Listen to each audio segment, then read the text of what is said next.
With all of that, delighted to have with us right now Elaine Chao, the former Secretary of Transportation for the United States of America. Secretary, good to have you. Thanks so much. I was also the Secretary of Labor, which yes, you were. is going to be relevant to what we're talking about. Well, you know, that's a very good point, Secretary, because regardless from your position when you're Labor Secretary or Transportation Secretary, this is a lot of money, no matter what department we're talking about here. And I'm just wondering what you make of these latest spending initiatives between the CHIPS measure, which you might or might not support, and this one. You're getting past the $1 trillion range. What do you think?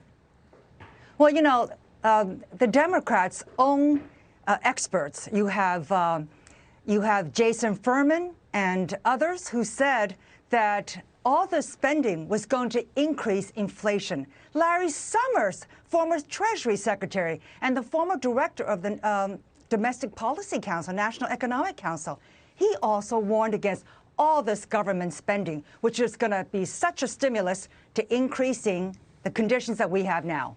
So when you look at what the administration has been saying of late and pointing to the fact that gasoline prices have gone down, I think, for 44 days now straight, Secretary. That still very high. Worst, quite right. But the worst might be behind us, that the trend is, I think they're saying the trend is their friend. What do you say?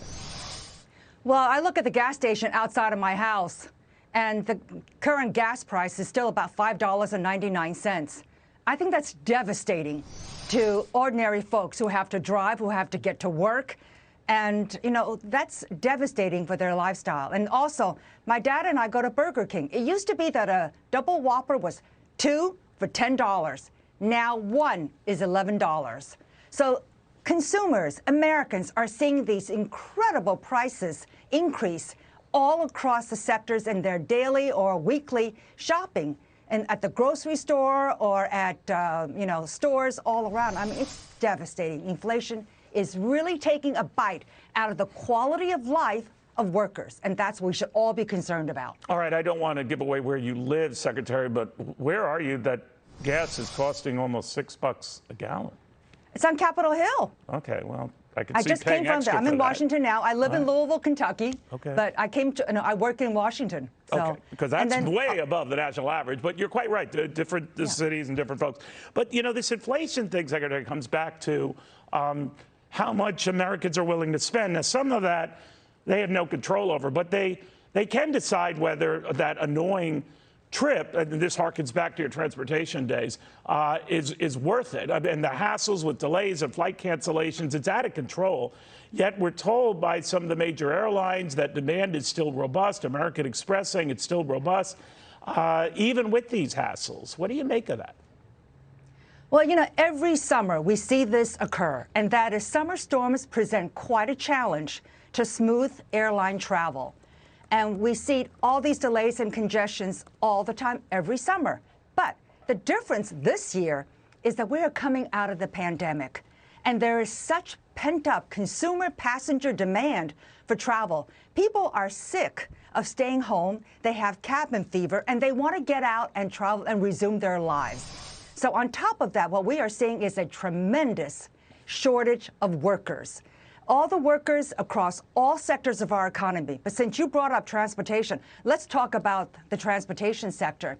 We're seeing a shortage of pilots, of flight attendants, of baggage handlers. We've seen thousands of bags stranded in London Airport, for example. We're also seeing a shortage in TSA, security agents, gate agents. So we've talked a lot about the labor shortage. Well, now it's really coming to the forefront. We are seeing the shortage of the workforce having an actual impact on our quality of life and also the recovery of the economy. Well, you know, your successor has been talking increasingly about holding airlines accountable for these delays and cancellations, even fining them. A number of U.S. senators, as you're aware, Secretary, have been caught up in this maelstrom, and, you know, they have promised action on this. Would you support punishing airlines, fining airlines for this sort of thing? I really don't, and I couldn't say that as too much as Secretary of Transportation, because you have to be very balanced and very judicious in the way you talk. Airlines don't want to see this happen. I mean, they have just suffered through 2 devastating years in which they lost money. They are so glad to see the end of COVID. They want to see air travel come back so that they can once again return to their former profitability, so that they can give better jobs for their employees, and they can have, better options for their investors, and also a better experience for the traveling public. But they're not, so right? The they're not airlines getting don't that. And I'm want not this to saying happen that's either, their fault, Secretary, but I am saying that there is frustration here that consumers are the ones stuck. And sometimes they're marooned at these airports, and they can't even get their airfare ticket back. I'm just wondering what's the acceptable The airlines understand. I'm not a defender or an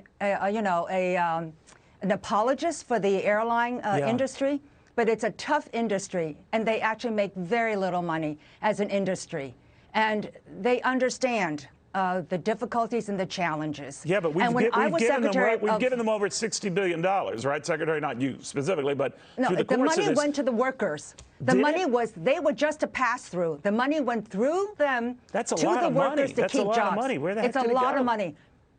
$2 trillion was given out in March of 2020 in an effort to revitalize our economy and to give people, to give companies the monies with which they can pay their workers so that people can have now they can't salaries. find workers, right? So that was a money wasted. So what happened was they let off all these workers a little too quickly. Got it. And they have found that it's harder to bring them back because you just can't reinstate a pilot.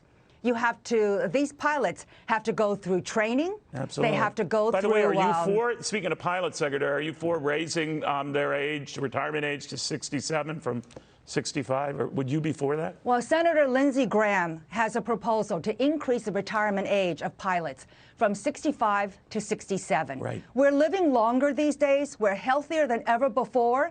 And I think that's a proposal that we should be looking at. So I'm just saying, because Pete Buttigieg doesn't seem keen in the idea. When I had him on, he really just said, well, there's a reason for that, and more or less saying not open to that. I think all office holders, those who are in office, are terrified of being accused of compromising safety in any way. And there's so many stakeholders out there, and we are a democracy. So there's a cacophony of voices about what to do. But clearly, our airline industry needs help. And the major problem with all the delays and the congestions are the lack of skilled workers. We have seen a tremendous decrease in the workforce in terms of availability of workers. There are 11 million jobs that are vacant, and I dispute the previous speaker. There are currently, right now, in May at least, about 11 million vacant jobs. And to your point, they're going begging. Could I switch gears, if you don't mind, Secretary? Sure. One more thing. The labor participation rate is very low. It's only 62.2%. This is lower than March of 2020. When I was Secretary of Labor, the labor participation rate was 66.4 on average over 8 years, and many times it was over 67%. So where do all these workers go? We're missing, millions of workers who otherwise would have come back into the workforce. Yeah, you wonder where they're going and what they're waiting for, but you're quite right about that. But I'd be remiss, Secretary, if I didn't mention the fact that a lot of people didn't know this, but after the January 6th insurrection on Capitol Hill, you resigned, as did the Education Secretary, Betsy DeVos. Now I'm hearing that the January 6th committee wants to potentially talk to you and Ms. DeVos. Are you open to talking to them? Of course. So how do you feel about those who've said that Donald Trump brought this on and should be held accountable? Well, that's something that I will be obviously talking to the committee about. You obviously resigned, so you were frustrated by that. The former president has been critical of your husband, Mitch McConnell, the Senate Majority Leader. Mitch is very calm, very steady. He is. So I'm wondering, how is he handling that? The Senate Republican leader, I should say. How is he handling that? How do you feel when you hear these comments from the former president, not only about you, but more to the point these days about your husband?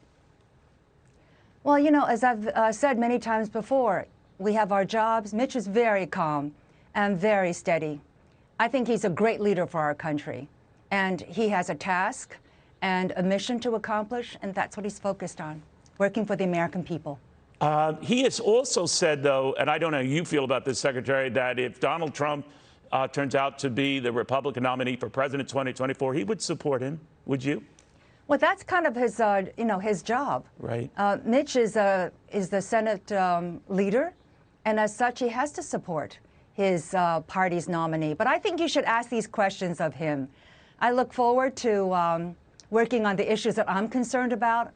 When I was in office, I was really into transportation technologies that will transform the transportation system of the future.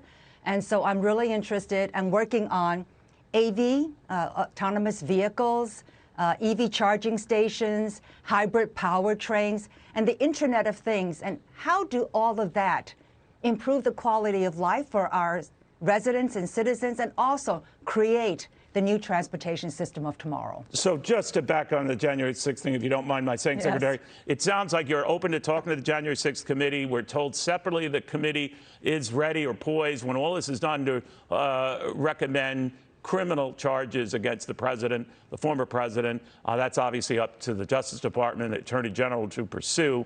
How do you feel about that? We're a nation of law, and it will lead to what it leads to. I have tremendous respect for the law. And as a patriot, I worked in the previous administration because I believe the American people should have a functioning government. I'm an immigrant to this country. My love for this country is obviously quite evident. My family and I have lived the American dream. We're so proud to be Americans. And that's one of the most important titles that we take great pride in having. Secretary Chao, thank you very much. Good catching up with you. Elaine Chao, the former Labor Secretary and a former Transportation Secretary.